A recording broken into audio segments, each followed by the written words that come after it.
Tsukida blog. Tsukida blog.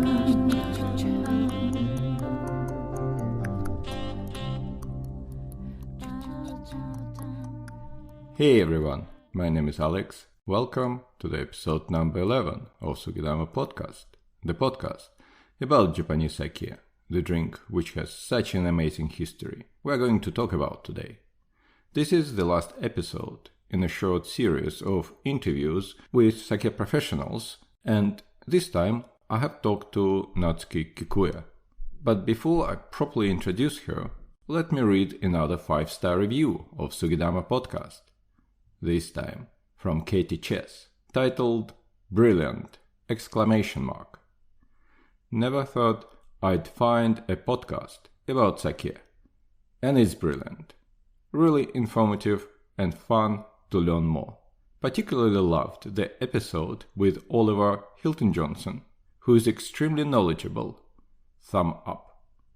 Thanks a lot, Katie, for your kind words. I really appreciate the review. And thanks, Oliver, for the brilliant interview. So if you would like to hear your review on this podcast, just write it up and leave it on Apple Podcasts. I'll be delighted to read it out. Reviews is the main thing that lets other people discover Sugidama Podcast. So please spend a few minutes and leave one. Also, if you got any comments or suggestions, please don't be shy and send me an email on alex@sugidama.co.uk or tag me on Instagram or Twitter. Search for Sugidama blog. If you want to read more about sake, then head for sugidama.co.uk. There are reviews, tasting notes, and more in-depth information about sake there. This episode is one before the last, and after that, I will take some break. So in the meantime, I will put more stuff on my website, including interview transcripts and blog posts, based on some of the episodes. So it's worth checking out. You can also subscribe to the mailing list to receive notifications about new posts. Now, let me tell you about our sponsor, London Sake, who are extremely busy at the moment, packing and sending sake across the UK and I hope Europe. They have around 100 sake from 25 breweries with simple but extremely useful tasting notes and food pairing suggestions, which makes it easy to pick up a perfect bottle of sake. They also have curated sake tasting sets, which are great for discovering sake from different breweries, prefectures, and of various styles. For example, a Kubota signature sake set includes 3 small bottles of Kubota sake from iconic Asahi Brewery, 2 Junmai Daiginjo and 1 Ginjo. Don't forget about the 10% discount if you use the word Sugidama, all caps, at checkout. Oh, I've just noticed on their website that the deadline for Christmas orders is December 17th, which is today. So hurry up. But if you miss it, you can always order sake for the new year. Okay, now let me introduce Natsuki Kikuya, with whom I talked about the history of sake. Natsuki is a certified sake and wines professional, educator, and sake sommelier. She's been a sake judge at the prestigious IWC Sake category since 2011. In 2013, she launched Museum of Sake website, which she calls an intangible museum, providing sake education, promoting the craft of sake across the UK and Europe, organizing sake events, and many other exciting things. Coming from a family with sake connections, Natsuki knows a lot about sake. So let's listen to the interview.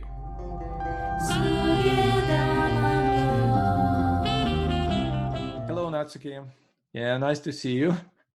Hi, Alex. How are you? Yeah, I'm all right. How are you? How you been? Very good. Just trying to adjust with this 10 p.m. curfew thing with just staying home and staying with the family household. Okay, Yeah, probably just it's a good thing. Yeah, I guess. Thanks a lot for agreeing to do the interview. Very exciting. Let's start with why sake, how you got into it, and what do you do in sake? Sure. So my name is Natsuki Kikuya. I am a sake consultant, sake educator, and also sake samurai as well.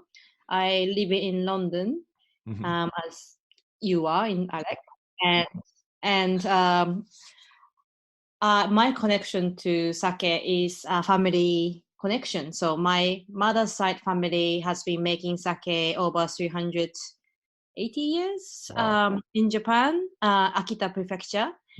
They have been generationally sake brewing family up in northwest side of Japan, very cold region.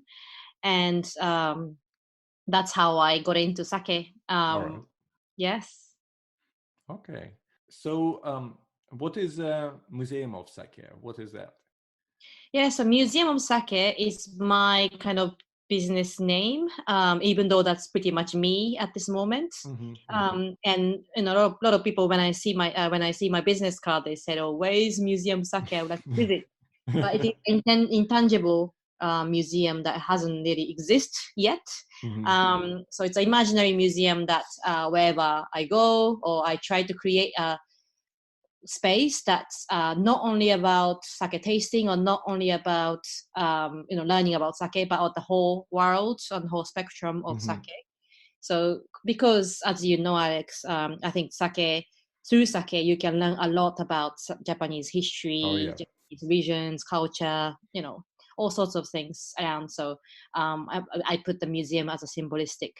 Okay, yeah, it sounds very cool, actually. Thank you. I quite like the name. Let's talk about history of sake. I was wondering if there is any kind of starting point when you can say, "Oh yeah, this is the birth of sake." Yeah, I think he roots back of how the sake, the whole, the very first sake was being made. You really have to go dig into the very origin history of Japan, and how all these native Japanese people who is called Ainu tribes, how they lived and nurtured their cultures. So they before the cultivation of the rice, they had this kind of burn agriculture, agricultural time that's around BC 2000 to BC 1000. So that time, the people believed that some sorts of mouth chewing alcohol was existing, and it wasn't the only Japan. I think it was quite common in a lot of Pacific Ocean countries, like North America or like South America, like Taiwan, Okinawa, like all these islands in the south, and then also in Hokkaido as well. So all they're not only rice, but they've been chewing a lot of cereals and spitting it out. So that's how the alcohol was made, with enzyme from their saliva. Turn their starch of the cereals into sugar, and then make it into alcohol with a wild yeast. So that existence of kind of very origin of sake, I think itself what's been made in this way. But the term Nihonshu, which how sake is being called in Japan, we call it Nihonshu, which means Japanese alcohol. I'm sure you know that also, Alex. That hasn't been introduced up until the Meiji period. So Edo period was finished, and then Meiji period started after 1868, and a lot of the country has been opened a lot to modernize and westernize its own culture.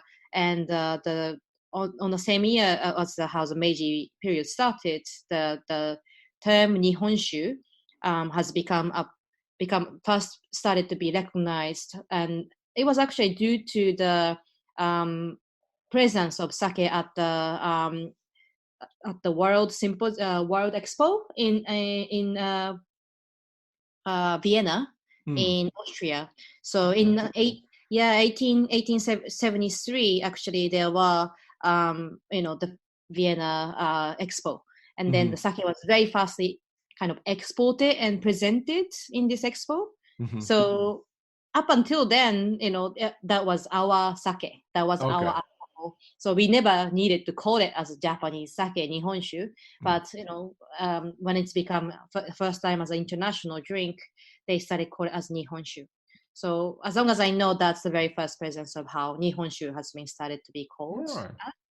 Interesting. Yeah. In terms of sake, why rice? Because Japan is quite warm country, so I guess they could grow grapes, for example, and make wine. Why is rice? Yeah, I mean, it's our main diet, and it's the biggest cultivation of agriculture product in Japan, and the same as other lot of Asian countries. So, obviously, a lot of our culture came from China and Korea, and the way we grow rice. I don't know if you visited like Italian or Spanish rice farms. It's they sow seeds directly to the ground. Whereas Japan or many parts of Asia, we actually cultivate in a wetland. So like a irrigated wetland cultivation, wet rice cultivation. That culture had been introduced from China. So originally it roots back to 12,000 years ago in China. Where the big river called Choko, I don't know how you call it in English, but rivers, and then that spreads to all parts of China. And when it's been introduced, that's about 2,600 years ago. Wow. So all these, how rice been traveled from China to, over the sea, came to Japan in the very south part of island Kyushu. That's believed to be the very first land of Japan that's this wet rice cultivation has been introduced, and then went up north as well. So maybe now people know that north part of Japan, like Tohoku regions, like Akita, Niigata, that these areas are quite big rice cultivation area. But the first origin of rice came from south part of Japan, and that become our main diet, main agricultural commodity. So as a byproduct of rice, I think it's not questionable. I think it's easy to understand that how sake is a main ingredient of rice. Okay. Yeah.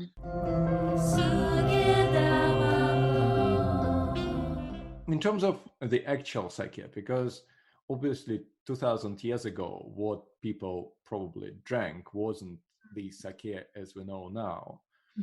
So when the sake, closer to what we drink now, when did that appear?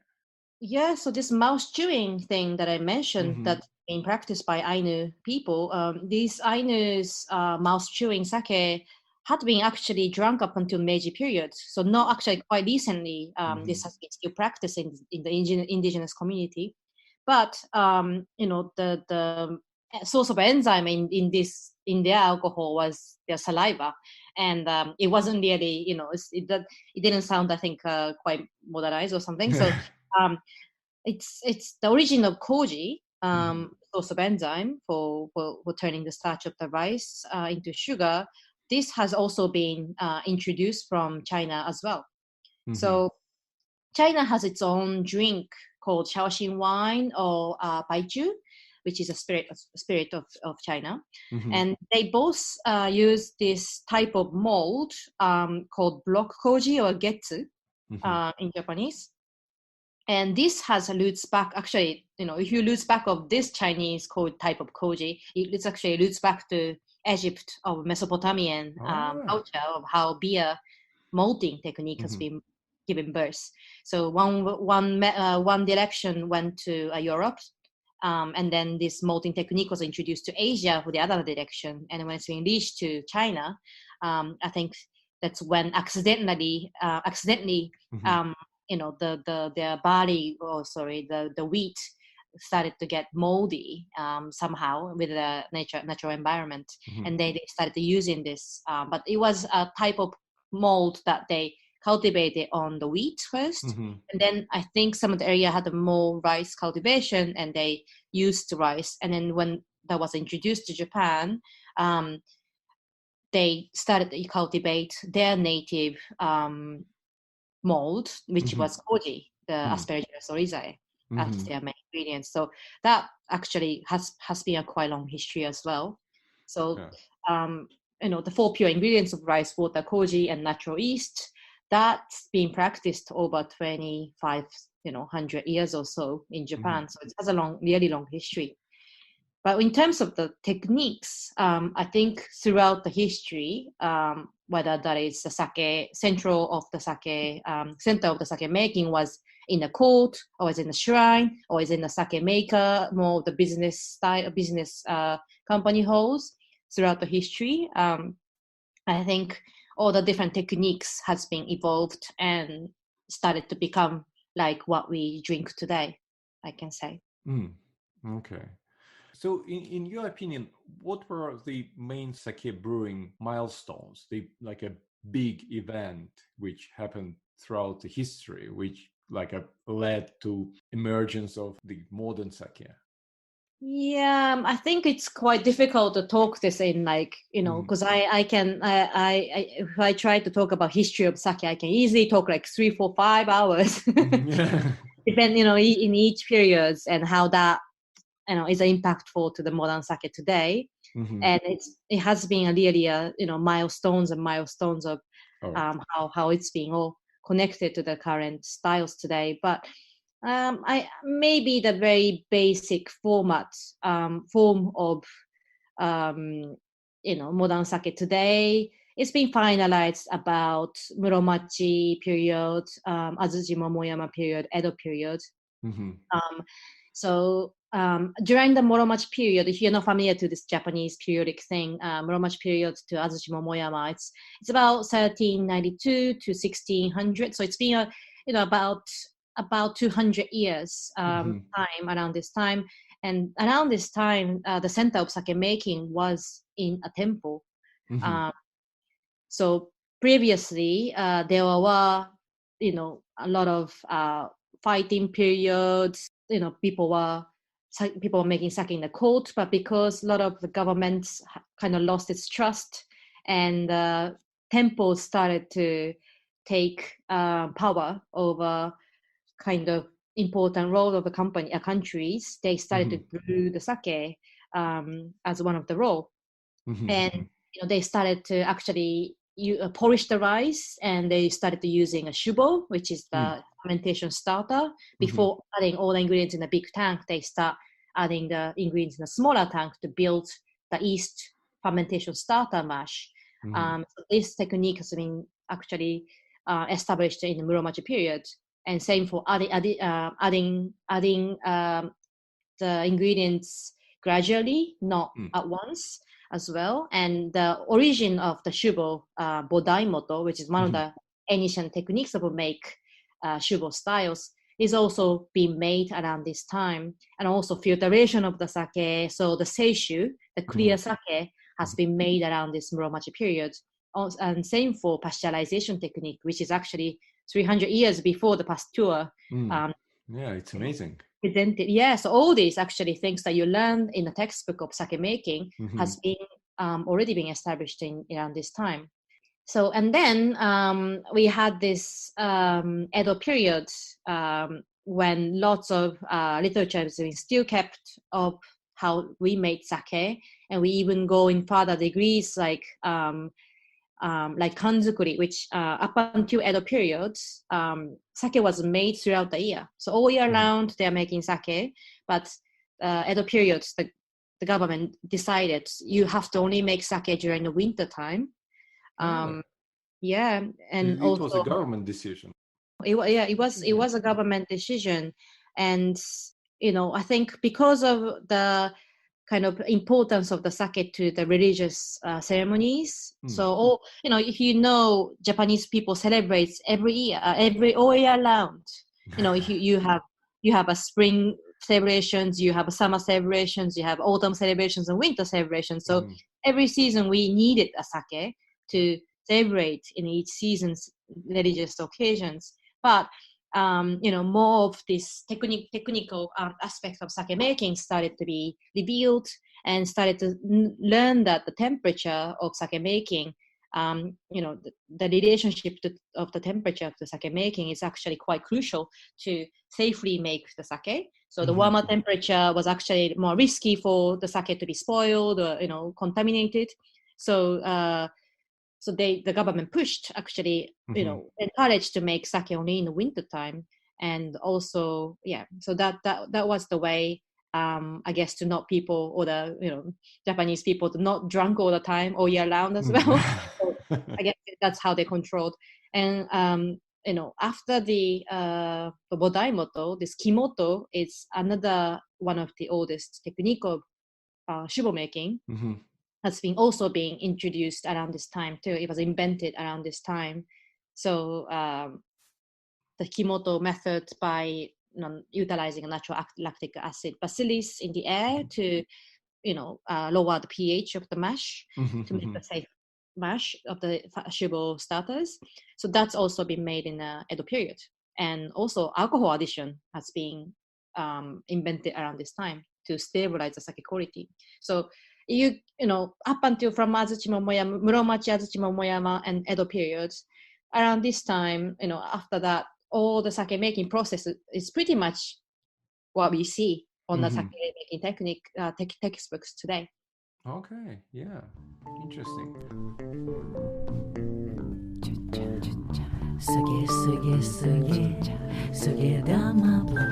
Do we know what kind of taste sake had like during Muromachi period or during Edo period?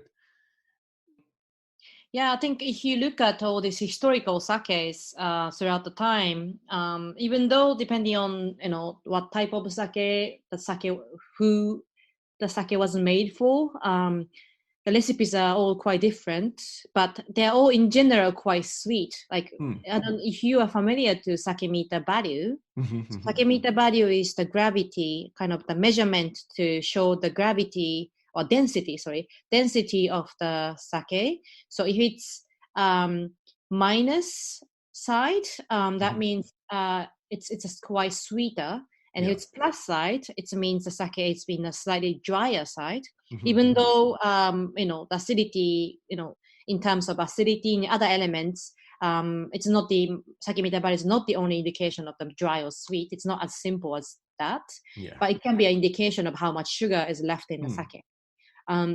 So all this time of Muromachi, Azuchi Momoyama, the beginning of Edo, the kind of expected or kind of guess assumption of sake meter value that time is like minus 50 or minus 60 or sometimes like even minus 70. So it's like super sticky and sweet.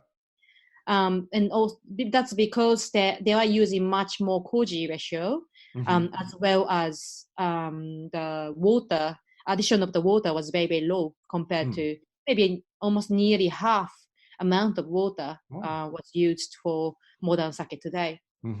And so that was that. And the reason behind it is the sugar, how sugar has been consumed in Japan. So like originally, sugar wasn't grown in Japan. So it wasn't a common thing for Japanese people to consume the sugar.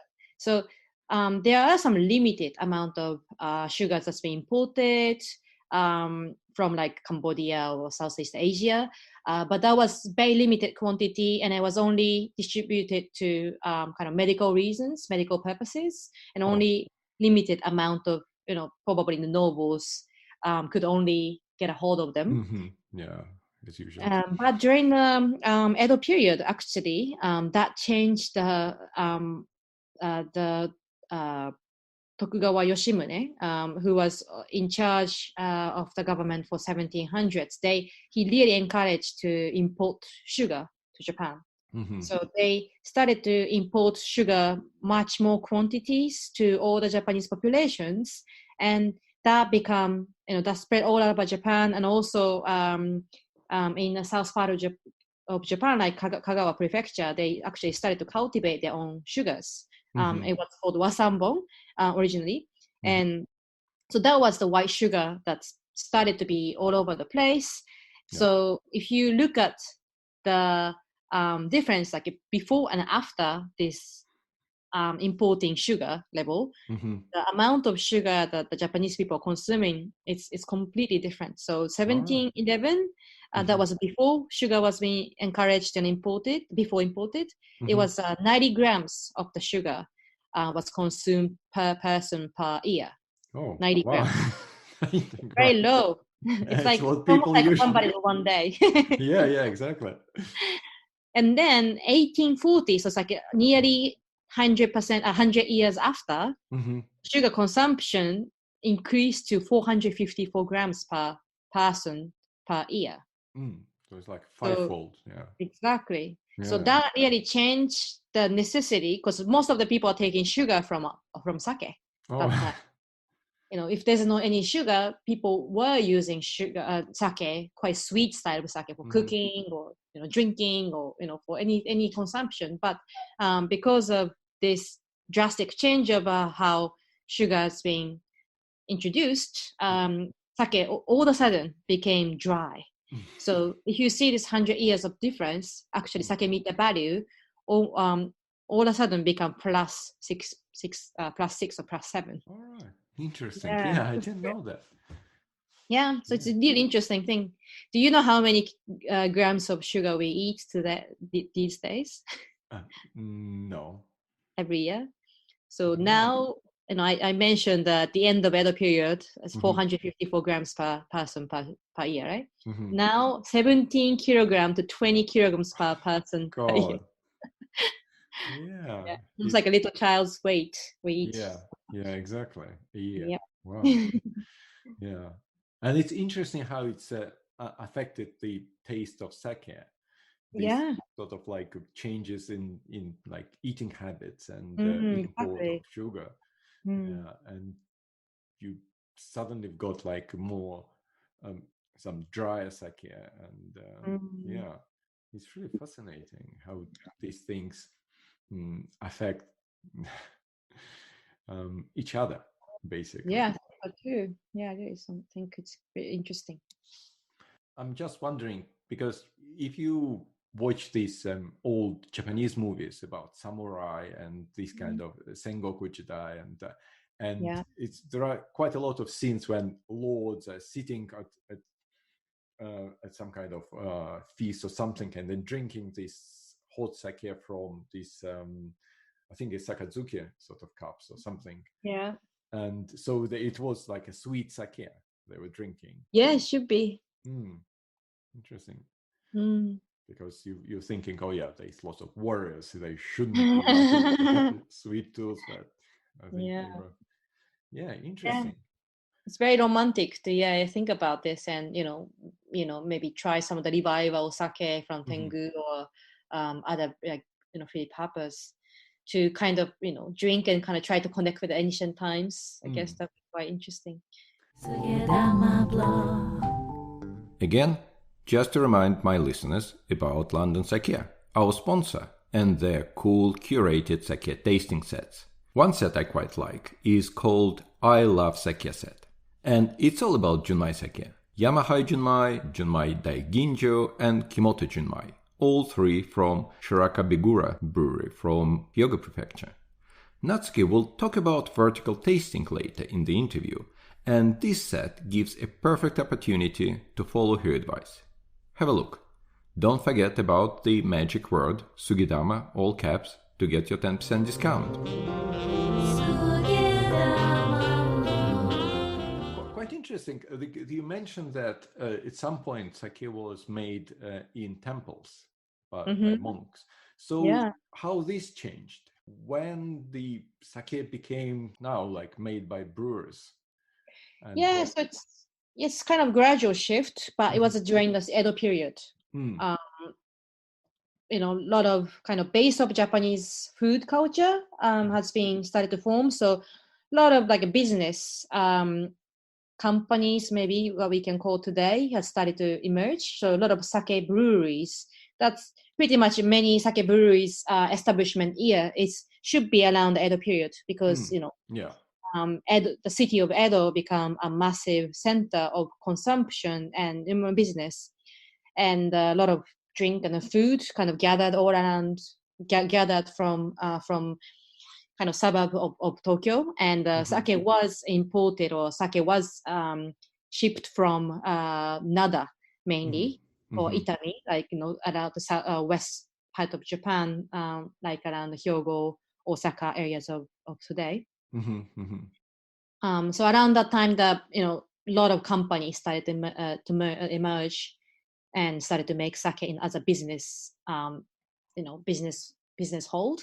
And also the equipment, like up until then, I think all the people were making in a quite smaller batch, like kind of like a clay pot or clay vessel type of thing. They're making in a big jar, but around the Edo period, kind of wooden barrel started to emerge. So a lot of barrel maker were making sake barrels, and that allowed all the sake makers to brew in the bigger quantities. Yeah. Household or temple size, smaller quantities. Okay. So basically, if we look at the history of sake, a lot of stuff happened during the Edo period. As a culturally, yes, I think so, and it has a big impact for the Japanese cuisines too. Like a lot of nigiri sushi, like edomae nigiri sushi, what we call like they got a rice on the bottom and the fish on the top. That's actually quite modern style of sushi. If you say sushi, original sushi in Japan, that's more on the kind of preserved sushi, like a pressed or almost like fermented fish with a koji or either rice. And these are on time, one story I heard was in the Tokyo Bay, they had a massive capture of the tuna. So they couldn't preserve it in a regular pressed sushi style. So they started to serve it straight away. So that was a nigiri sushi today. Okay. So, and also the yakitori or tempura. So all the dish that we love today has been kind of spread around the Edo period. The expansion of the populations in Tokyo. Some source says that the people are actually drinking 72 liters of sake per year, which is an enormous amount. Yeah. Actually, around the time, not only being dry or sweet, alcohol was much lower than what it's been today. Okay. So probably you could manage 72 liters per year. So it was probably stronger than beer, but weaker than wine. Much weaker than what we know, yeah. Interesting, yeah. Do you know any kind of historic anecdotes or stories about sake? I think a lot of ancient thing, like because how Shintoism has been created, because sake was a very sacred drink and came from, one point, sake making was also quite made around the Shinto shrines as well. So they are using as for the religious ritual, things to give it to the gods. So I think a lot of God-related things, like how the sake has been given birth. There's a lot of mystic stories of the snakes and some type of other gods, and how the sake was being drunk in there. There's lots of actually stories around that too. So it's quite a big part of the culture of the Japanese sake. Yeah, it's a very close to our heart, really. It's very religious, and it's a very historical. It's very cultural too. Always been with us. Yeah. Do you know this? You know this ritual, obviously, when you pour for each other. You pour for somebody, and somebody pours for you. Do you know why and when it appeared? Do you know, or it's just I don't know. Probably it's been like for. Yeah, probably also. I mean, it has been a manner, so I'm not really sure it could clearly like exactly when we started doing this. But I know how drinking ritual or like thing connected to Shintoism probably come from like sansankudo, how we do a religious ceremony and then we kind of drink sake to cleanse our minds and spirits. So and then how we drink it had some rules. So probably out of all this, that's maybe kind of we created our own manners to you have to top up to other person to show respect and Mhm. the love and care, I guess. But I don't know exactly when we started doing that. It's a beautiful ritual, yeah. Yeah, but I think maybe how our drinking culture has been really being established in Edo, probably around that time, how people started to have a big gathering parties involving sake, and a lot of drinking parties were always about, the host was topping everybody's cups, and then kind of they'll return you the cup and they'll drink together, kind of, kampai and drink it up, or kind of you're supposed to finish. So that maybe came from that. All right. Probably, yeah. It sounds quite plausible. Another thing I wanted to ask, when I was doing an episode on brewing styles, talking about Kimoto, Yamahai, Sokujumoto, and when you read about it, they say, oh yeah, these Kimoto, they were ponding this rice for hours and hours. And then in 1901, they realized they don't have to do that. And all this thinking, how come that they've been doing that for centuries, and or at least like a Edo period, when Kimoto, as you said, appeared, for at least 200-300 years without realizing that it's not required. So I was wondering, was it any kind of reason they were doing that? Yeah, I think a lot of the modern sake techniques that includes the sokujomoto, the addition of the lactic acid liquid manufactured, is coming around the what I call as a sake renaissance period for the techniques. So this had been invented or discovered as right after the National Research Institute of Brewing in Hiroshima has been established. So actually that time I was in Tokyo, but the National Research Institute of Brewing has been established by the subsidiary of the Japanese government. And this national, up until this research institute establishment, lots of things were kept secrets within the household or at the brewery. Whether that is your own Kuratsuki Kobo, so the yeast strains that resides in your own brewery, or type the way to make sake safely and steadily, and with a kind of stable qualities as well. So all these things that's being, every brewery had a secret, and they haven't told any. But this research institute being established in the demands of the Japanese government to increase the amount of national income coming from alcohol tax. Yeah. Maybe you've heard of this story. Yeah, I think it happened. I think it happened in many countries when the government realized that, oh yeah, we can increase the taxes by encouraging people to drink more.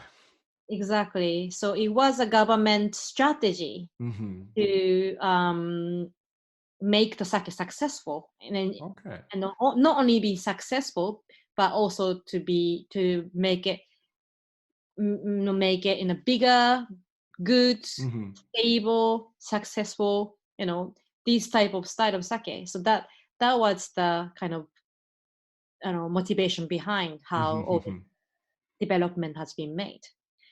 So as a national strategy, government wanted the sake producer to not spoil their mash, not keep anything secret. So they established this research institute. So, and also they did ban to homebrew the sake. So around this time, same too, it was 1899, the Dobroku that started to be prohibited. So homebrewing sake was no longer possible. And after the research institute being established, this Yamahai moto, Sokujo moto has immediately been started to given. So they wanted to make a faster, easier, safer sake method. And number one yeast has been isolated and they started to distribute as well. So, and apart from that, they discovered how to make sake with a very limited resource. When we are going into the wartime around the World War II and so on, we started to kind of utilize the less rice and addition of distilled alcohol, minerals, any type of acid, glucose, amino acids. So all these acids to flavor the sake, to kind of multiply or double up the sake quantities.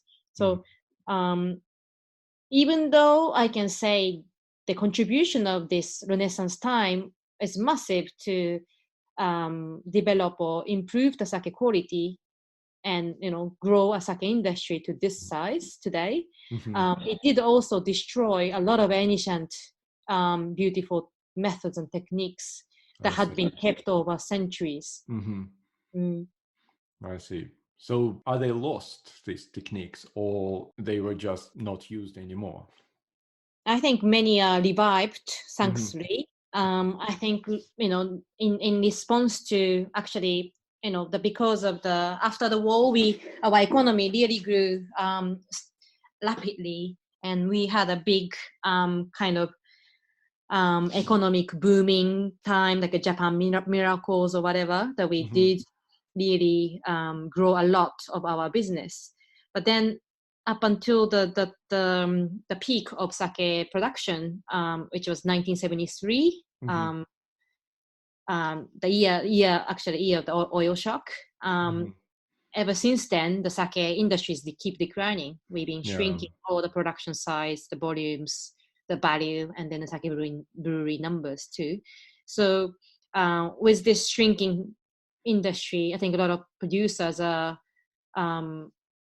really debating themselves that what they can do to survive, what's the thing that they kind of left behind in history. So a lot of things, Bodaimoto, Kimoto, or not only so tied up with polishing rice to the higher degree, so not using a cultivated yeast or whatever that they believe that can contribute to the quality of the sake.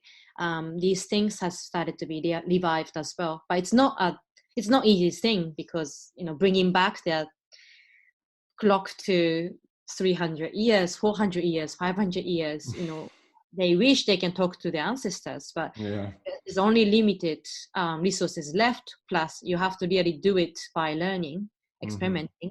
So it's not so easy challenge, but I think it's a great trend that's happening. Yeah, I think so. I think it's like this craft beer and other stuff which happens in like Western countries, trying to make very unique products which connected to your culture, to your past of your country. Yeah, I think it's a very good trend, and I think people are very happy to buy the products made in more like crafty way.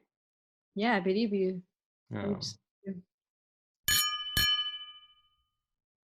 So have you got any sake tips for our listeners?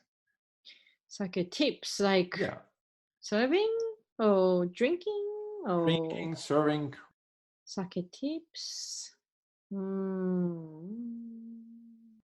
Yeah, maybe just a very simple tips for beginner is don't only tango so much for the premium sake categories like Junmai, Honjozo, Junmai Ginjo, Junmai Daiginjo, Daiginjo, this polishing ratio, distilled alcohol addition, because that doesn't translate to the quality of the sake so much. It does to the certain level, but it's more for the legal, the governmental legislation type of thing. And it's quite difficult to guess just from this category how the sake tastes like, I think. So try to focus more on the other elements that you can find, maybe, and also try to taste vertically, like if you are, if you wanted to learn a little bit more about maybe regionality styles of sake, maybe try to pick three sake from same region. Doesn't have to be the same prefecture, but let's say like, oh, I'll try three sake from Kyoto prefecture, or three sake from Nara prefecture, or I'll try three sake from Miyagi prefecture today to see what I can find in common, probably from these breweries, from the regional style, and maybe try to have the similar spec. Like maybe I'll try to select all the junmai levels, for example, so you can easily compare the difference to each other, or maybe focusing on the rice varietals. So I'll try three sakes that uses Yamada Nishiki rice, and you can see what is similarities, what's the differences to each other, and what's the differences made out of. Is that a polishing ratio difference, or is that a regional difference? So you can kind of make your own assumption, and that would make you probably exciting too, I think. And so try to see things beyond the polishing ratio and distilled alcohol addition, and hope, or you can select three sake that's made in a kimoto method. That can also be quite exciting too. And I think you learn things by comparing to each other. So vertical tasting always helps to have her select something that's similar in one way, but then you can start to see the similarities and difference to each other. Yeah, I think that's one suggestion. Yeah, it's a great tip. Yeah, it's definitely very good. Would you like to recommend any particular sake? Because I usually have a sake of the episode at the end, and just to talk about any kind of sake, why you like it, what it's like, and I don't know, anything. What kind of food would you have with it? Yeah, I mean, there are really great sakes out there, but maybe something connected to what we talked today about how some of the young generation producers are reviving the historical sake that's been made ancient times. Maybe I can talk about one of the sake that I recently started to import. It's called TETOTE, TETOTE, TETOTE. That actually is being a special label and special brand names that's being made for UK market at moment. And TETOTE stands for Sky and Heaven, and that's coming from the producer Tsuchida Shuzo from Gunma Prefecture's theory concept that they wanted to harmonize the human hands to be with microorganisms in the air. So they believe in the modern sake approaches, you control too much of the sake making. But they believe, our history and the culture of fermentation in Japan, it's all about harmonizing with the bacteria and microorganisms in the nature. So they wanted to bring that back. So they been making all the sake in kimoto methods, and they've been actually not using any cultivated yeast, so all the wild ambient yeast, they're making sake, and they made the sake with a almost unpolished rice, so 90% polishing ratio. So almost like end of the Edo period style of sake. Yeah.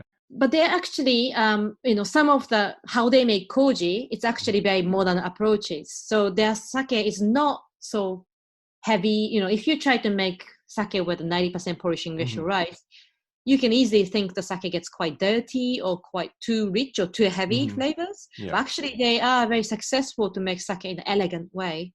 So that's why I admire this sake brewery, because not only challenging to bring back the time of the sake history, but also they're kind of updating by using their modern their techniques to match with the modern palate. So I highly recommend you to try if you have a chance. I will definitely do. Tsuchida Shuzo.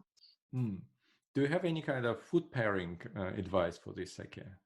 Yeah, actually, this sake is very full. Compared to the type of sake that we drink, like ginjo styles or regular typical junmais, it's much, much more full. And I think acidity level and the umami level is much higher. So I would probably recommend even non-Japanese choice. I would probably pair something with a quite mushroomy dish, mushroomy creamy, because of the Kimoto approach. It has a nice lactic creaminess in there, and it has a nice acidity, and it has a little bit of this earthy characteristic of mushroom, like almost like a fresh champignon, like fresh shiitake or fresh, just mushroom aromas. And I think things to pair, the perfect thing would be like, a pasta, like really nicely cooked pasta with butter, salt, and a little bit of the cheese, and then like black or white truffle on top. Okay, yeah. I think that would be superb pairing with this sake. Yeah, sounds yummy. Yeah, no. Okay, thank you very much. It was really fascinating. I mean, it's a lot of stuff that I didn't know, and I'm sure a lot of listeners didn't know. And yeah, it's very interesting. Thanks a lot for that. Yeah, thanks a lot.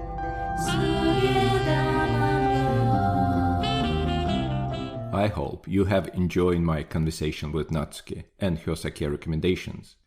There are plenty of stuff that I learned from the conversation with her. So I'm sure you have also found something new and interesting. The sake Natsuki recommended is available at Pantechnicon in London, Belgravia.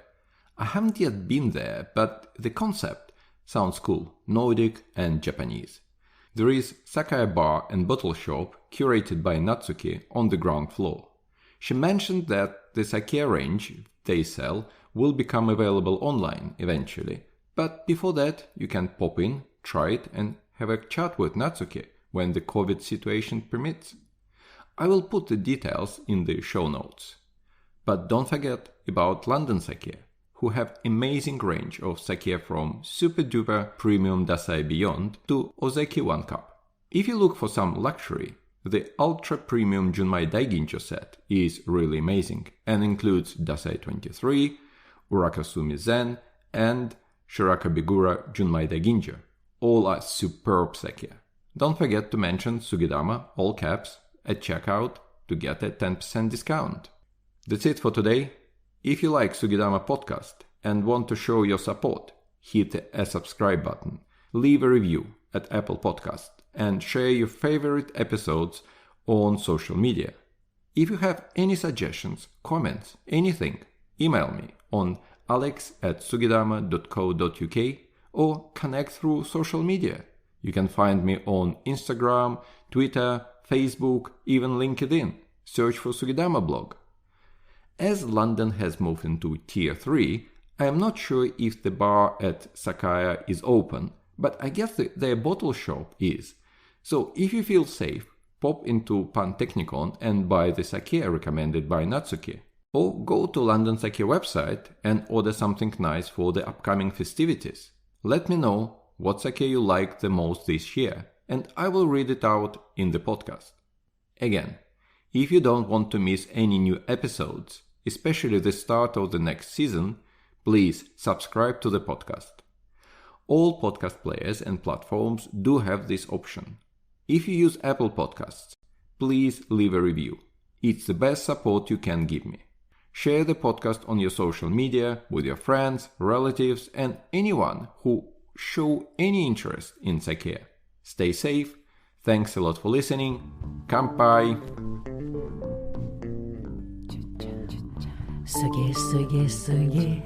Sugidama blog. Sugidama blog.